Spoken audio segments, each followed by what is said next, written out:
Hello my dear brothers and sisters, praise the Lord. అందరూ క్షేమంగా ఉన్నారా? సమస్త సృష్టి దేవునికి లోబడుతున్నది.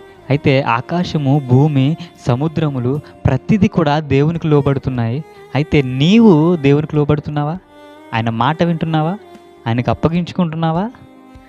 సమస్త సృష్టి కూడా ఆయనకు లోబడినప్పటికీ దేవుడు దాన్ని బట్టి సంతోషించట్లేదంట. మరి దేన్ని బట్టి దేవుడు సంతోషిస్తున్నాడు అని అంటే, నువ్వెప్పుడైతే దేవునికి అప్పగించుకుంటావో, ఆయన మాటకి నువ్వెప్పుడైతే లోబడతావో దేవుడు నిన్ను బట్టి సంతోషిస్తున్నాడంట.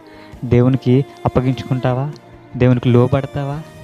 ఒకానొక దినాన యెహోషువ అనే ఒక మహాభక్తుడు, సూర్యుడా నువ్వు అక్కడ ఆగిపో, చంద్రుడా నువ్వు అక్కడ ఆగిపో అనగానే సూర్య చంద్రులు అక్కడే నిలిచిపోయాయంట.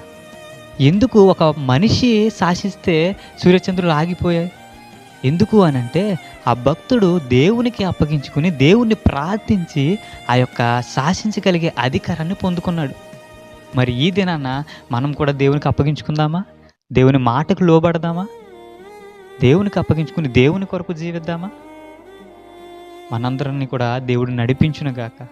ఆమేన్.